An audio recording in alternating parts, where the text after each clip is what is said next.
Bonsoir. Merci de me recevoir parmi vous ce soir. C'est un honneur pour moi d'être là. Je voudrais dire merci aux organisateurs de cet événement et de manière plus particulière, je voudrais dire merci à Logistique Business Center. Je sais, ils ont parlé d'eux-mêmes, n'est-ce pas, pendant cet événement, mais quand même, je trouve que c'est important que je revienne là-dessus parce que c'est grâce à eux que nous avons ce cadre où nous pouvons communier et échanger. Alors, c'est réellement un plaisir pour moi d'être là avec toute la jeunesse. Mais malheureusement, quand je regarde, je vois beaucoup de personnes matures dans la salle. Pourtant, on m'a dit c'est pour les jeunes. Ok, bon, en tout cas, on dit la répétition est mère des sciences. Et souvent, on nous dit aussi qu'un enfant peut enseigner quelque chose d'utile à une grande personne. Donc, j'espère vraiment qu'à la fin, n'est-ce pas, de mon exposé, tous ceux qui sont à la recherche de leur premier emploi ou bien ceux qui viennent d'obtenir leur premier emploi, ils seront mieux outillés, n'est-ce pas, pour garder cet emploi, mais aussi pour prospérer dans cet emploi. Et le titre de mon exposé, c'est « Comment devenir un bon employé ?» Le guide complet 100% gratuit pour réussir dans son premier emploi. Alors, c'est un thème qui me fascine, moi-même personnellement, et je suis content qu'on m'ait donné l'opportunité d'en parler avec vous. Bon, dans la première question, on me demande de me présenter. Je pense que c'est important, souvent, n'est-ce pas? C'est très important même. Parce que parfois, vous partez vous faire former par quelqu'un et il arrive que la personne n'est même pas compétente, n'est-ce pas, pour vous transmettre ce que vous voulez savoir. Et moi-même, je me rappelle dans mon passé, j'avais pris quelqu'un pour m'enseigner l'infographie et on était devant l'ordinateur. Par moment, bon, il cherche un outil. C'est moi encore qui lui dis, bon, je me baladais, j'avais vu, ah oui, c'est ça. Donc, après quelques séances, j'étais fatigué, j'étais obligé d'arrêter. Donc, tu vois, tu peux prendre quelqu'un pour t'expliquer ou t'enseigner quelque chose et à la fin, tu te rends compte que tu as perdu en temps, en énergie et même en argent. Donc, je vais me présenter. Je m'appelle Zepan Yucha Jean, mais vulgairement, on m'appelle Jean Zepan. Voilà. Actuellement, je suis secrétaire d'état civil au centre d'état civil de Gomo. Je suis également le secrétaire particulier du chef supérieur de deuxième degré du groupement Benue à Yaoundé 4e. Et par endroit, je suis le promoteur de Papa Béni. Donc, c'est une entreprise qui fait dans la pâtisserie. On vend de très bons beignets avec de très bons croissants et beaucoup de bonnes choses. Bon, pour parler un peu de mon historique, moi j'ai débuté dans le monde de l'emploi, j'avais 11 ans. Ouais. Bon, mais quand je dis dans le monde de l'emploi, c'est du genre, on doit me payer quoi. Parce que j'ai commencé dans l'entreprise familiale, j'étais beaucoup plus jeune que ça. Bon, à 11 ans, j'étais dans un quartier avec un grand frère qui s'appelle Emebe. Donc, Emebe était en même temps mon ami.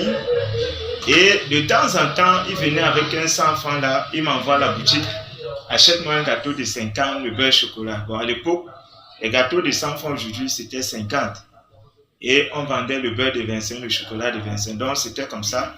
Quand je vais revenir, il va me couper un peu. Parfois, il va me donner 25. Que bon, on va aussi te battre. Et à un moment, parce que en même temps, vous savez, le porteur étant capricieux, il me faisait beaucoup de caprices. Un jour, je vais lui dire, c'est sûr que tu veux l'argent chez vous. Sinon, tu fais comment pour avoir l'argent tous les jours? Et il va me dire, moi, je ne suis pas comme toi, je travaille et on me paye. Donc, ça va me motiver. Je vais lui dire, moi aussi, je vais travailler comme toi. Il va refuser, il va me dire qu'il n'est pas sûr que ma mère va accepter ou même que je peux faire le travail. Alors, je vais aller demander la permission à ma maman. Elle va refuser, je vais insister. Et elle va me demander de faire venir Emebe. Il va arriver. Elle va lui demander s'il est d'accord pour veiller sur moi et il va accepter. Donc, c'est comme ça que je vais commencer le samedi, le week-end après. Alors, le travail consistait quoi? J'étais un apacheur.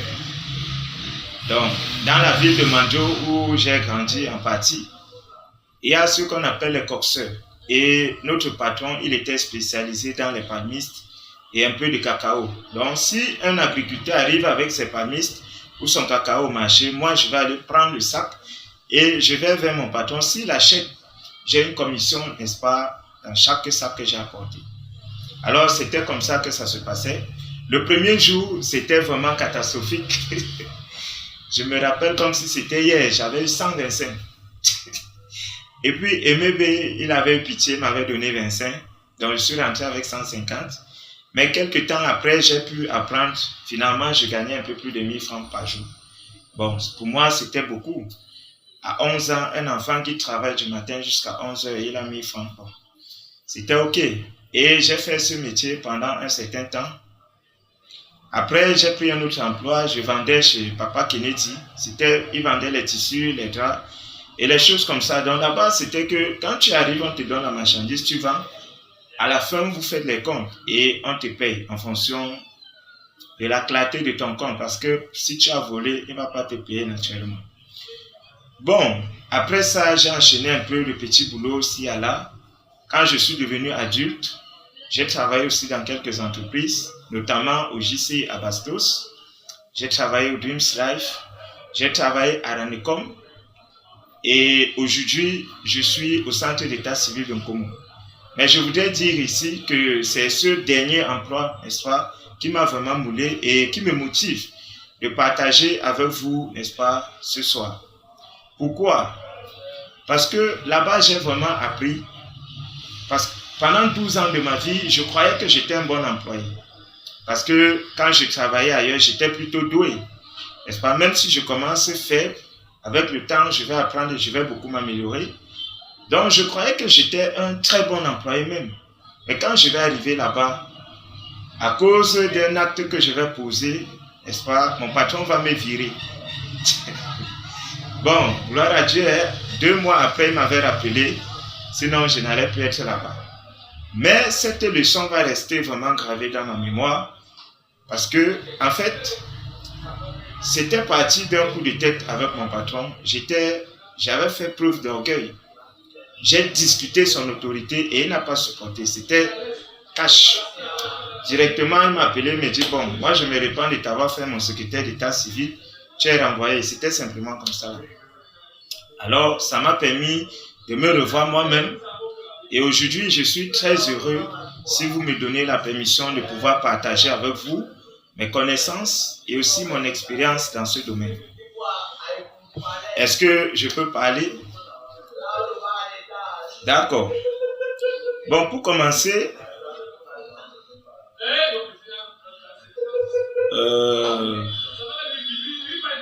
je vais vous demander d'être très concentré parce que si vous ne l'êtes pas, vous allez parfois perdre le fil.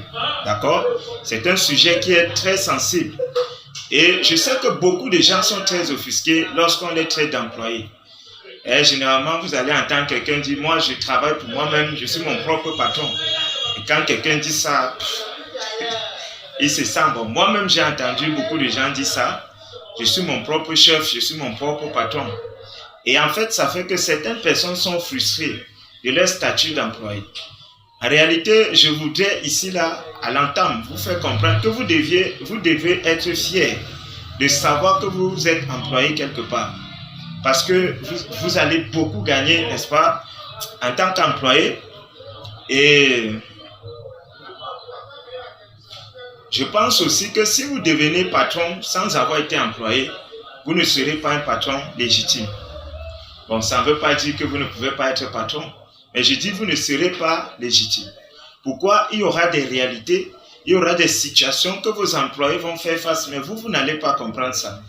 Il y a des expériences dans la vie que si on ne les a pas vécues, on ne peut vraiment pas les comprendre, sur simple explication. Donc, passer par quelqu'un, c'est vraiment important pour se mettre à son propre compte. Donc, soyez content dans votre statut d'employé aujourd'hui. N'est-ce pas? La vie est dynamique. Il faut commencer quelque part pour arriver quelque part. Oui. Bon, si vous êtes né dans une famille nantie, dans une famille riche, ce n'est pas un problème. C'est plutôt un avantage parce que facilement, vous pouvez obtenir une recommandation ou alors vous pouvez commencer dans l'entreprise familiale. Moi-même, j'ai commencé dans l'entreprise familiale. Avant d'aller à l'école, je travaillais déjà. Donc, ce n'est pas une mauvaise chose, mais être employé, c'est être employé. Et je pense qu'on va très rapidement aller à la définition pour que vous compreniez. Donc, selon le dictionnaire français, un employé est toute personne qui travaille pour un autre ou bien pour une organisation ou une entreprise en échange d'un paiement. Donc moi, je vais dire tout simplement qu'un employé, c'est une personne qui travaille sous la direction ou sous l'autorité de quelqu'un qui peut être son chef ou son employeur et qui est payé pour faire ce travail. Donc dans cette définition, il y a 3 expressions majeures qui ressortent. Il y a travail d'abord, il y a sous la direction ou l'autorité et il y a aussi paye ou alors salaire.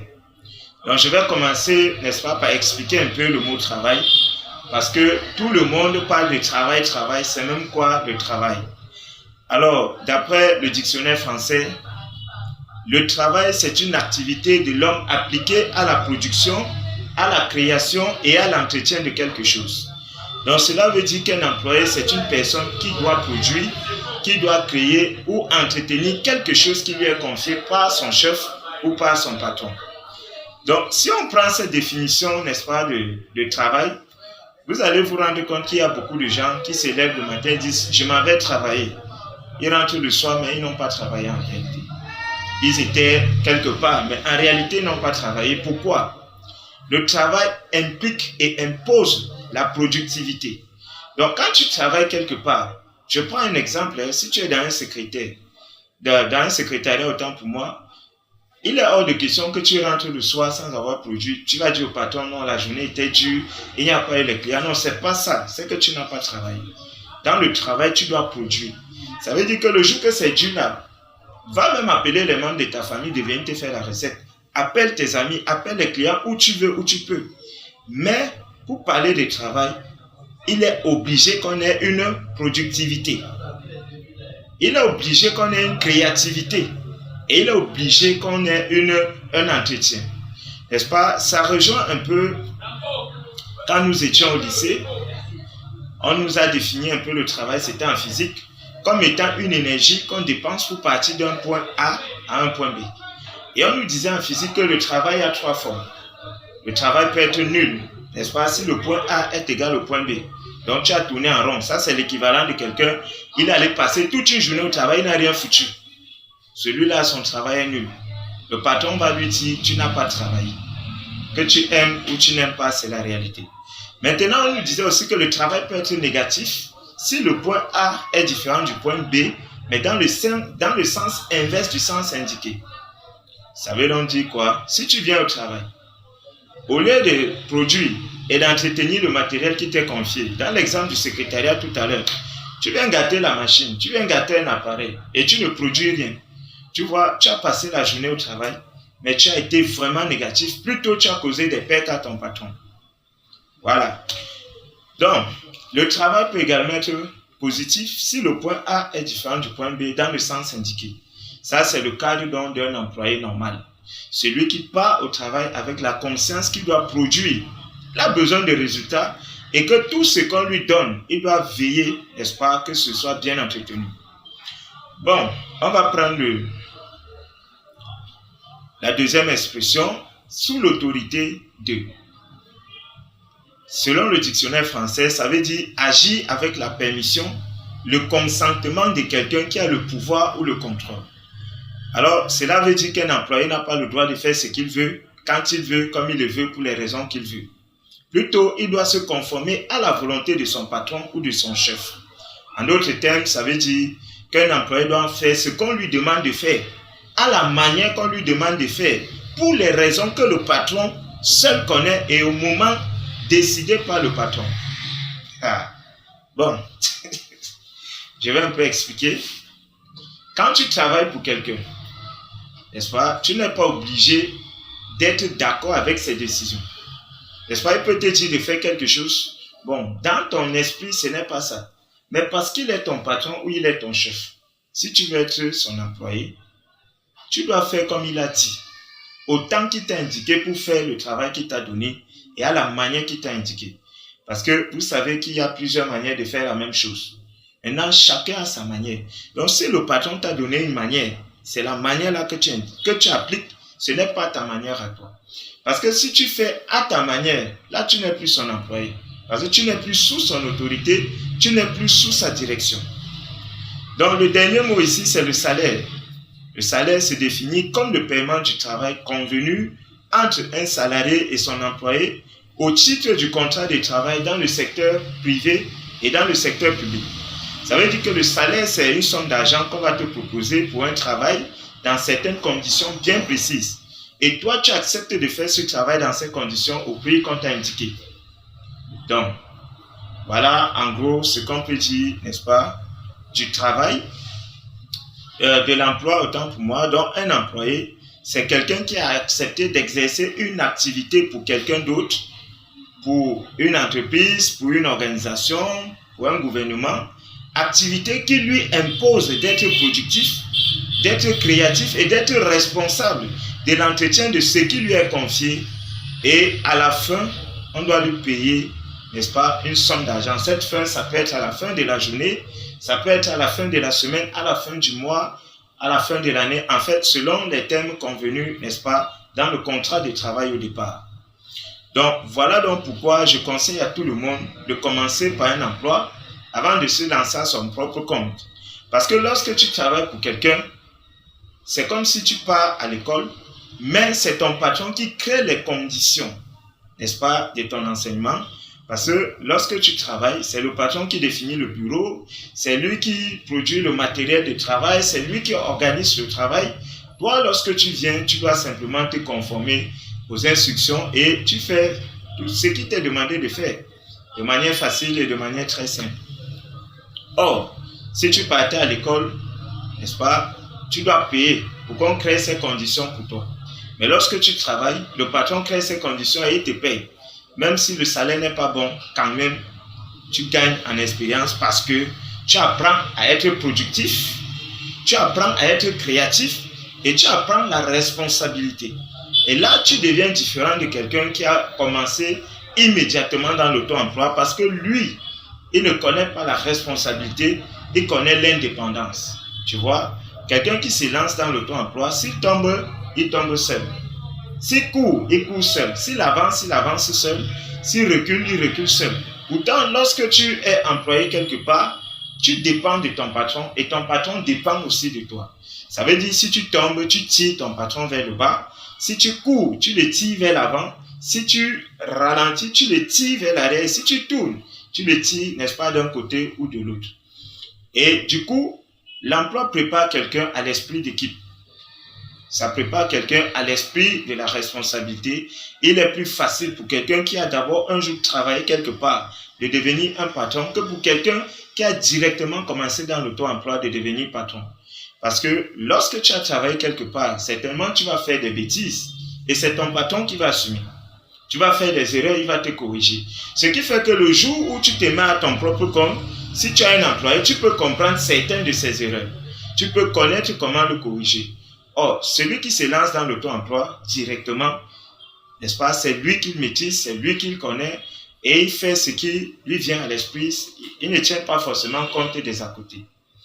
Voilà. Donc, qu'est-ce qu'il faut pour devenir un employé? C'est une très bonne question également. D'abord, il faut être en santé. Parce que sans la santé, on ne peut rien faire. D'accord? En plus de la santé, il faut vouloir se rendre utile à soi-même ou à quelqu'un d'autre. Parce qu'en tant qu'employé, tu vas produire pour toi, tu vas produire pour ton patron, tu vas produire pour ta société, tu vas créer. Et si quelqu'un te confie, n'est-ce pas, quelque chose, il peut dormir tranquille, sachant que tu as le sens de la responsabilité et que tu vas veiller sur cette chose. Voilà. Donc, pour également être un employé, il faut, n'est-ce pas, être disponible. C'est-à-dire, il faut avoir le temps pour se concentrer et faire ce qu'on veut faire. N'est-ce pas? Il y a des gens qui prennent des emplois quelque part. Le gars vient en retard tous les jours. Il est absent tout le temps. C'est-à-dire, il est toujours en train de prendre des permissions. Bon, à ce moment-là, moi, je ne sais pas exactement comment tu veux qu'on te traite. Donc, toi qui te lances, fais attention. Si tu veux faire quelque part, si tu veux travailler quelque part, dispose le temps, dispose l'énergie qu'il faut pour ce travail. Parce que dans le monde de l'emploi, ce n'est pas comme à l'école. Hein. Voilà. Et en plus de ça, il faut être disposé à faire ce qui est à ta portée. Vous savez, tout le monde veut avoir un beau emploi, un emploi merveilleux, travailler dans un cadre somptueux. Mais généralement, il faut commencer très bas pour arriver là-bas. Vous allez voir toutes les entreprises qui garantissent, n'est-ce pas, ce cadre somptueux-là. ils vont toujours vous demander expérience professionnelle. Tu vois, donc quand tu commences dans l'emploi, ce que tu as apporté demain, il faut faire. Maintenant, il faut t'appliquer là-bas pour bien faire, parce que c'est ça qui va t'ouvrir les portes, n'est-ce pas, aux autres emplois. Bon, si tu as rempli ces conditions, bravo, tu es déjà un employé. Maintenant, qu'est-ce qu'il faut pour devenir un bon employé? Voilà, ça c'est vraiment la thématique de ce jour. Comment devenir un bon employé? Donc, en plus de ce qu'il faut pour être un employé, il faut être humble. Ça, c'est vraiment ce qu'il faut en premier. Parce que, on dit souvent chez nous, l'humilité précède la gloire. Donc, celui qui n'est pas humble ne peut pas accéder à la gloire. Vous allez voir des gens aujourd'hui qui ont réussi, qui sont vraiment bien positionnés et qui traitent les autres de n'importe quelle manière. Croyez-moi, quand ils commençaient, ils n'étaient pas comme ça. D'accord? Ils étaient humbles. Et là, ils ont accédé là où ils veulent et puis ils peuvent faire ce qu'ils veulent. Donc, si tu veux être un bon employé, tu dois apprendre à être humble. Être humble, ça veut dire quoi? Tu dois apprendre à te soumettre. Parce que tu travailles sous la direction de quelqu'un. N'est-ce pas? Et si tu ne peux pas te soumettre, ça sera difficile que la personne puisse avoir une autorité sur toi. Et ce cas, c'est vraiment important. Hein? Parce que vous voyez, les gens surtout qui sont allés dans des grandes écoles, là, quand ils se retrouvent dans des petites entreprises, c'est difficile pour eux de s'intégrer. Vraiment difficile. Parce qu'imaginez quelqu'un a un Master 2, il arrive dans une structure où on n'a pas besoin du Master 2, et il voit que son chef a le BEPC. On demande à quelqu'un qui a le BEPC de le commander, lui qui a un Master 2. Tu vois que ça pose un problème dans l'esprit. Et du coup, il va mépriser son chef. Il va avoir du mal à accepter même les instructions qu'il reçoit de ce chef. Bon, moi-même j'ai souffert de ça quelque temps, mais je peux vous dire, la finalité toujours, c'est qu'on va te renvoyer. Tu vois? Et même dans mon entreprise, j'ai eu affaire à des employés comme ça, c'est-à-dire, moi je n'étais pas le chef, le patron. Mais tu vois, quelqu'un arrive, bon, il a eu à travailler ailleurs, et quand il arrive, donc, il voit une petite structure par rapport à là où il a travaillé, bon, il méprise. Ça, c'est une grosse erreur qu'il ne faut jamais faire dans ta vie. Si tu travailles quelque part, il faut apprendre à être humble. Parce que lorsque tu es humble, facilement tu peux respecter les gens avec qui tu travailles. Tu peux respecter tes collègues. Femme, c'est pas ton problème. Homme, c'est pas ton problème. Vieux, c'est pas ton problème. Jeune, c'est pas ton problème. Enfant, c'est pas ton problème. Si on t'a dit, voici ton chef, tu sais que tu reçois l'instruction de ce chef et tu fais ce que tu dois faire comme tu dois faire simplement. On t'a dit, voici ton collègue. Tu travailles avec ton collègue simplement. Tu n'as pas de complexe d'infériorité. Tu n'as pas de complexe de supériorité. Plutôt, tu te fais petit. Et lorsque tu apprends à te soumettre, ça va t'aider à vite apprendre. C'est-à-dire, quand on te dit, bon, voici comment on fait telle chose. Simplement, tu appliques comme ça. Donc, quand tu es humble, n'est-ce pas, quand tu pars travailler quelque part, tu te vides de tout ce que tu connais, de tout ce que tu es. Et tu pars là comme un nouveau-né. C'est pour ça que vous voyez que les nouveaux-nés grandissent très rapidement. Quand un enfant naît, il ne voit pas, il n'entend pas. Mais très rapidement, quelque temps, il connaît déjà le goût du lait maternel. Quelque temps, il connaît déjà sa mère. Il connaît déjà il connaît déjà ça. Après 6 mois, il peut déjà s'asseoir et manger même. Après 1 an, tu vois le monsieur, il s'élève déjà, il marche, il parle et tout, et tout, et tout. Pourquoi? Parce que quand il naît, il ne connaît rien. Il est aussi comme ça, il ne vaut rien, il ne connaît rien. Donc quand tu travailles quelque part, tu es employé, considère-toi comme un serviteur inutile. C'est ce que la Bible dit. Ça veut dire, dis-toi que bon, tu ne représentes rien. Tu es là pour faire un travail et tu attends qu'on te paye. La seule chose qui doit même te conditionner, est-ce qu'on me paye mon argent? Oui. Est-ce qu'on respecte mon contrat de travail? Oui. Le reste, c'est plus ton problème. Si le matin, on te dit va à gauche, va à gauche. Si on dit va à droite, tu passes. Si on dit encore de pas à gauche, ne commence pas à demander, mais pourquoi tu ne m'as pas dit de rester une fois là-bas? Non, pas. Ça, c'est vraiment une astuce. C'est vraiment une qualité que si tu développes, je peux te dire, ton premier emploi sera forcément un succès. N'est-ce pas? Donc, il faut apprendre à être humble. Il faut apprendre à être humble. J'insiste, il faut apprendre à être humble. Maintenant, si tu es humble, tu dois être honnête. Voilà. Peu importe votre degré d'humilité, peu importe votre compétence, si vous n'êtes pas honnête, personne ne peut vous confier un bon poste dans son entreprise. Vous pouvez travailler, mais ça sera des fonctions où on vous met quelqu'un à vos trousses parce qu'on ne peut pas vous faire confiance. Et si on ne peut pas te faire confiance, on ne peut pas te donner une promotion. On ne peut pas t'élever, on ne peut pas te respecter même. Vous voyez, il y a des gens qui sont tout comme ridicules. Tu vois quelqu'un en veste, plus ça peut que je suis là, mais il ne vaut pas grand-chose. Parce que même les enfants le méprisent dans son entreprise. Pourquoi? C'est un malhonnête.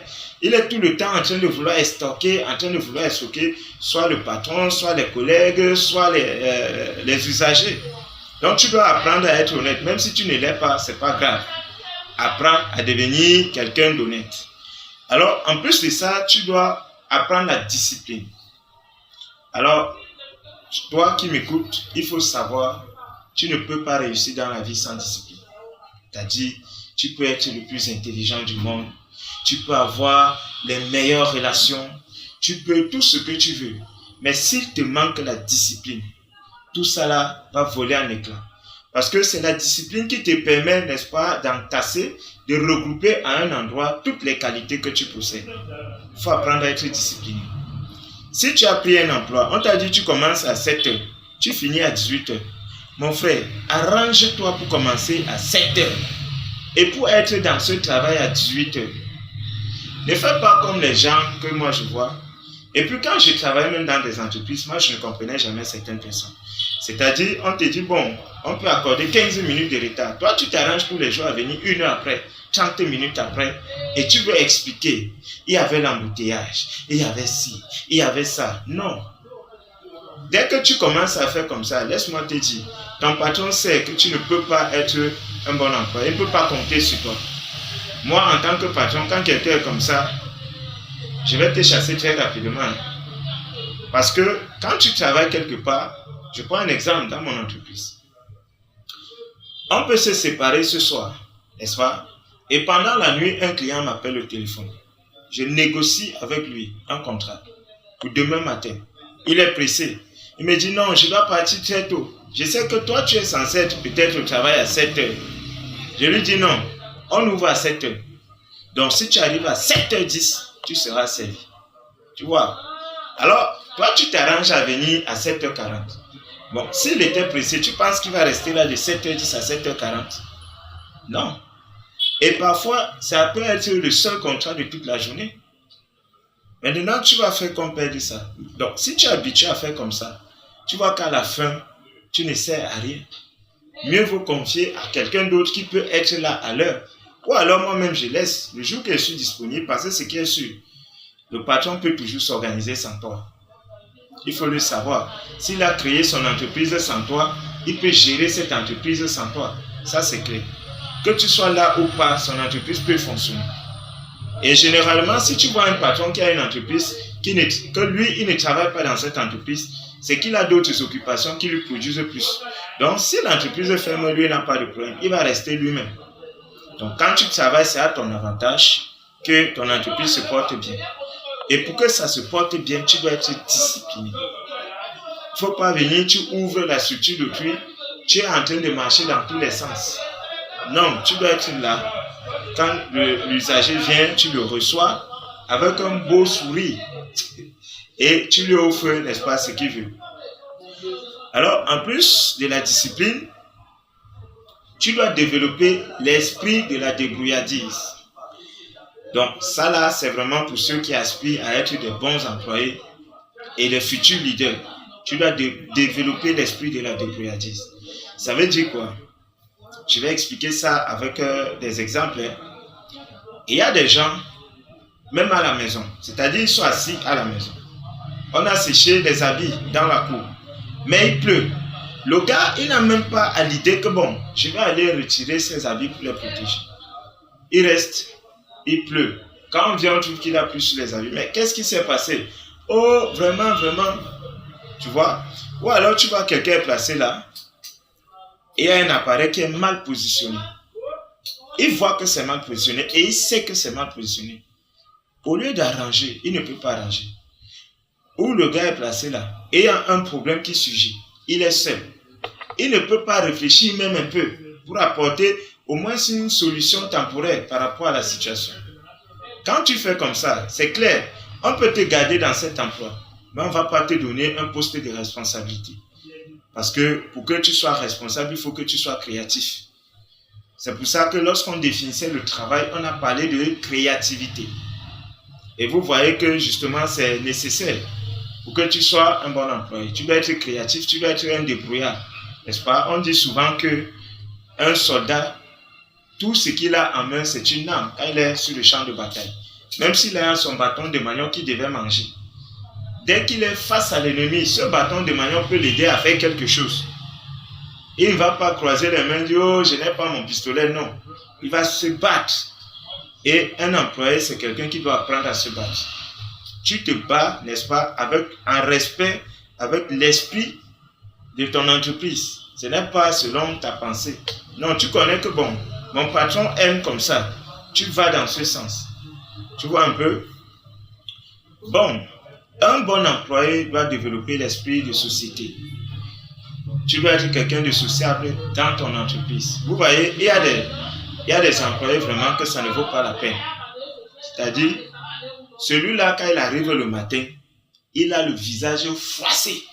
C'est-à-dire, même dire bonjour, c'est un problème. Et puis, quand on va aller vers lui, il va commencer à raconter les problèmes qu'il a eu dans sa famille. Mais mon frère, tu penses que tu es le seul à avoir les problèmes? Tout le monde a les problèmes. Même ton patron a les problèmes. Même tes collègues, ils ont des problèmes. Même les usagers qui viennent, ils ont leurs problèmes. Mais quand toi tu viens, tu ne dois pas porter tes problèmes de la maison. Tu viens avec ça dans ton entreprise. Non, ce n'est pas correct. Donc, il y a une stratégie que moi je donne souvent aux gens pour se vider de leurs problèmes. Parce que c'est impératif. Peu importe les problèmes que tu as à la maison, ne viens pas agacer les gens au travail avec. Tu dois laisser ça en route. Donc, qu'est-ce que tu fais? Lorsque tu es déjà à l'entrée, c'est-à-dire tu es là, tu vois le mur, n'est-ce pas, de ta structure en face. Tu t'arrêtes d'abord. Tu inspires. Tu inspires. Tu peux faire comme ça 7 fois. Ça permet de te vider un peu. Tu penses à un beau jour. Tu penses à un beau souvenir. Ce qui fait que quand tu entres au travail, tu entres avec l'élégance de ce beau souvenir. Tu entres avec cette humeur-là pour donner plutôt cette bonne humeur dans ton entourage. Il ne faut pas être le genre de personne qui est toujours nerveux, qui est toujours cachetier, qui est toujours sournois. C'est pas bon. C'est pas vraiment les qualités, n'est-ce pas, d'un employé là-bas. Tu dois être quelqu'un de sociable. Sociable. Tu travailles avec des collègues.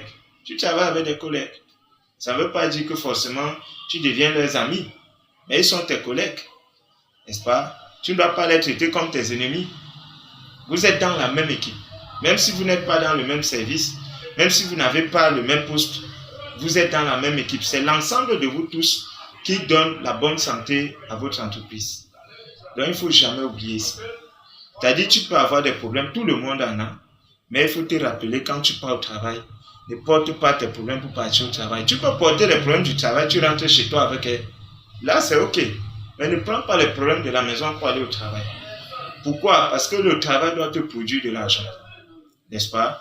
Et si tu pars avec une mauvaise humeur tout le temps, tu arrives là-bas, tu es le genre de personne, on ne s'approche pas de lui, vraiment, tu es bizarre. Tu vois, tu vas frustrer les autres. Et à cause de ton attitude, on peut te virer ou même on peut t'organiser. Vous savez, quand tu travailles avec des collègues, ce n'est pas toujours facile. Hein? C'est-à-dire, s'ils se rendent compte que bon, tu veux jouer trop les nerveux, ils peuvent aussi t'isoler. C'est-à-dire que même certaines informations utiles pour toi, on te cache. Même certains enseignements qu'on pouvait te donner, on te cache. Parce que quand tu es sociable, c'est plus facile qu'on t'apprenne une à deux choses. Voilà. Donc, le dernier point, la dernière qualité que tu dois développer pour être un bon employé, c'est la positivité. Tu dois être positif. Peu importe ce qui se passe, ce n'est pas ton problème. Tu dois être positif. Il y a vraiment des gens qui sont négatifs. C'est-à-dire, dès qu'il y a un problème, le gars il a dit non, ça ne peut pas donner. Je savais que ça n'allait pas donner. J'ai eu tort. Pourquoi? Non. Même si ça ne va pas, c'est vrai. Mais qui a dit que ça n'ira jamais? Qui t'a dit? Qui t'a dit que la difficulté, c'est l'échec? Ce n'est pas la vérité. N'est-ce pas? Donc, si tu es dans ton entreprise, même si c'est comment, même si dans ta tête, tu es sûr que ça ne va pas donner, ne dis pas que ça ne va pas donner. Laisse le patron lui-même dire que ça ne va pas donner. Toi, reste positif jusqu'au bout parce que quelqu'un qui est positif motive les autres. C'est-à-dire, les autres peuvent vouloir se décourager. Ton esprit positif, ça va les remotiver. Même ton patron, moi, je me rappelle plusieurs fois, je me suis retrouvé dans des situations avec mon patron où lui, il est déjà découragé. Mais quand il s'assoit, il voit que moi, je ne me décourage pas. Et le fait de me voir en train d'essayer, ça lui donne une nouvelle inspiration, ça lui donne une nouvelle idée. Il me dit, attends, et il essaie, et après, ça donne. Donc, un bon employé, c'est une aide pour son patron. C'est quelqu'un qui doit aider, qui doit participer non seulement à la bonne santé, mais au développement de son entreprise, de sa structure. Et si tu es négatif, vraiment, je ne sais pas quel patron va vouloir travailler avec toi. Tu dois être positif. Donc, en gros, voilà les qualités qu'il te faut pour être un bon employé. D'abord, tu dois être en santé, veille sur ta santé. Ne mène pas une vie de désordre. Il faut protéger ta santé. Parce que sans santé, tu ne peux pas travailler. Tu dois avoir ce désir-là de te rendre utile. Et tu dois te rendre disponible. Et aussi accepter ce qui est à ta portée, n'est-ce pas? Et faire cela avec joie, avec amour et passion. En plus, tu dois être humble. Moi, je ne veux pas savoir.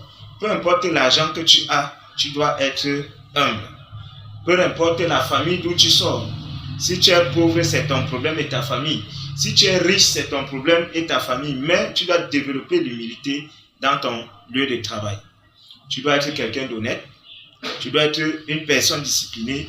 Tu dois être un gars créatif ou une femme créative.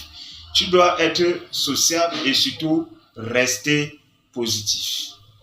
Alors, pourquoi il faut que tu sois un bon employé? On dit souvent qu'un bon joueur ne manque pas d'équipe, n'est-ce pas? Lorsque tu es un bon employé, difficilement on va te renvoyer d'une entreprise. Très difficilement. Et parfois, tu peux travailler dans une entreprise avec quelqu'un, votre structure ferme. Toi, tu rentres au quartier, tu vois la personne aller travailler ailleurs. Comment ça se passe? Ton patron connaît qui est bon employé. Lui, il peut faire faillite. Mais il recommande son employé à un ami qui a une entreprise. Parce qu'il connaît les valeurs de cet ami, il sait que cet ami sera utile. Il sait que cet employé sera utile à son ami. Tu vois. Donc, un bon employé, il a la faveur de son patron. C'est-à-dire, tu peux travailler dans une entreprise, vous êtes 10. Tu vois, on vient, on dit, bon, le mois-ci c'est un peu dur, vous devez patienter. Mais tu te rends compte que tu as un collègue à qui on a donné son argent. Il y a des gens comme ça dans les entreprises. On peut sauter le salaire de tout le monde, mais lui, on le paye toujours. Pourquoi? Le patron sait que s'il part, c'est une valeur que ce n'est pas facile d'avoir. Je peux vous garantir, c'est facile d'avoir des employés, mais ce n'est pas facile d'avoir des bons employés. Donc, quand tu es un bon employé, tu es une fierté pour ton patron et pour toi-même, ça te rend un peu équilibré. Un bon employé, c'est quelqu'un qui sait faire la part des choses, c'est quelqu'un qui est responsable et ça t'aide à prospérer facilement. Parce qu'un bon employé crée facilement de bonnes relations. Il s'entend facilement avec les gens. Et bien sûr, un bon employé, c'est un bon citoyen. Parce que quand tu produis dans ta structure, tu produis pas seulement pour toi, pour ton patron, mais le produit de votre entreprise participe au développement de la société. Donc, bon, moi j'ai déjà trop parlé, au point où ça me donne soif. J'espère bien que toi qui m'écoutes, dans ce que j'ai dit, il y a quelque chose qui t'a marqué et que seulement à cause de cette phrase-là, tu vas m'acheter le jus. Hein? Ah, mon numéro, bon, tu auras mon numéro. Tu auras mon numéro, hein? C'est pas un problème. Maintenant, en guise de conclusion, qu'est-ce qu'on peut dire par rapport à devenir un bon employé, par rapport au guide 100% gratuit pour réussir dans son premier emploi? On va dire que avant de se lancer à son propre compte, il serait avantageux de commencer par acquérir l'expérience en travaillant pour quelqu'un quelque part. Je pense personnellement que ça va beaucoup aider. Comme quelqu'un a dit, le travail nous éloigne de 3 grands mots: l'ennui, le vice et le besoin. Donc quand tu ne travailles pas, tu es inutile pour toi-même, tu es inutile pour ta famille, tu es inutile pour ta société. N'est-ce pas? Et lorsque tu es inutile, tu vas rester sans rien faire. Bien sûr, le cerveau n'aime pas rester comme ça. Les idées vont commencer à fuser un peu de partout dans ton esprit, des idées bizarres. Et bien sûr, ces idées bizarres-là vont te pousser à adopter des comportements bizarres, à faire des choses très bizarres parfois même, n'est-ce pas, comme la sorcellerie, les sectes. Vous voyez, les jeunes aujourd'hui, facilement, on se retrouve dans des trucs vraiment très compliqués parce qu'on ne veut pas s'occuper à faire quelque chose. On veut seulement dormir et le matin, on a une voiture. On veut dormir et demain, on est riche. Tu vois, le vol, la prostitution, bon, là, je ne vais pas parler. C'est très grave dans ma société aujourd'hui. Parce que tu n'as rien à faire. Et bien sûr, si tu ne fais rien, tu as besoin d'argent. À défaut d'avoir quelqu'un qui va te donner l'argent tout le temps, tu vas faire comment? Parce que même si ta famille te donne l'argent, on ne peut pas te donner exactement tout ce dont tu as besoin tout le temps. Tu as besoin quand même, en tant qu'un adulte, de produire, même si c'est un peu quelque part. Et donc, si tu ne travailles pas, tu vas faire comment pour avoir ce peu-là? Tu es obligé de faire des choses pas claires. Et moi, je dis souvent, si tu vois quelqu'un qui ne fait rien, il faut savoir qu'il fait des choses louches. C'est-à-dire, s'il n'a aucun travail, s'il ne travaille rien, c'est qu'il fait quelque chose de louche. Parce que ce n'est pas possible de rester simplement comme ça. Tu vas vivre comment? De nos jours, c'est impossible. Même si tu es à l'église, tu ne peux pas vivre à l'église sans argent. Tu vois comment on nettoie le sol de l'église, c'est propre, il n'y a rien là-bas. Même les souris ne partent pas là-bas. Donc tu as obligatoirement besoin d'argent. Et je te conseille de travailler. Donc peu importe ton niveau scolaire, peu importe ta formation, peu importe ton âge, aussi longtemps que tu as la santé, je t'en supplie, ne reste pas sans rien faire. Lève-toi le matin, va faire quelque chose. Tu peux commencer bas, tu te retrouves très haut. Moi, quand j'ai commencé, j'étais un apacheur. Je vous ai dit, mon premier salaire du jour, c'était 125 francs. Vous voyez, ce n'est pas la même chose que je fais aujourd'hui. Aujourd'hui, je suis secrétaire d'état civil. Je suis le secrétaire particulier d'une autorité traditionnelle. Mais je pense et je suis convaincu que ce que je connais, ce que je peux faire aujourd'hui, c'est la résultante de tout ce que j'ai eu à faire, à apprendre depuis mon enfance jusqu'à aujourd'hui. Alors, bravo pour ceux qui ont commencé à travailler. J'espère que vous allez vous battre, n'est-ce pas, pour chaque jour mettre en application ces quelques critères qui vont vous aider à être des bons employés et que le succès sera votre partage dans votre entreprise, mais aussi que la prospérité va vous suivre, n'est-ce pas, dans votre emploi et que demain, vous serez aussi là où je suis, pourquoi pas, plus haut que je suis, à aider aussi les jeunes, à les former, à les encadrer et à leur donner des opportunités. Alors pour toi qui ne travailles pas encore, je ne sais pas trop ce que tu attends, même si tu as déposé des dossiers quelque part, en attendant que ça aboutisse, lève-toi et va travailler.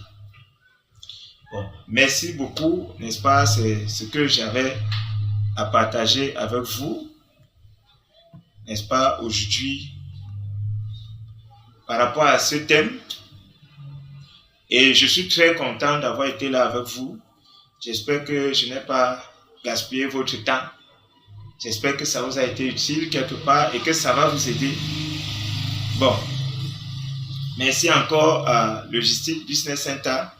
Si vous êtes à Yaoundé, il faut faire un tour, hein, parce qu'ils ont vraiment, n'est-ce pas, de bonnes choses. Par exemple, vous voyez, c'est avec ça que j'ai fait la présentation. Vous voyez là, voilà. C'est ici que j'ai eu, n'est-ce pas, ce laptop. C'est ultra slim et c'est très beau et c'est efficace. Donc venez, ils ont beaucoup de bonnes choses qu'ils vont vous proposer, n'est-ce pas? Et leurs prix sont vraiment, vraiment abordables. Voilà, faites un tour. Ce n'est pas caché. Vous pouvez chercher dans Google, ils sont facilement joignables. Alors, merci d'avoir été là, merci de m'avoir écouté. Bonne soirée à tous. Ciao, ciao.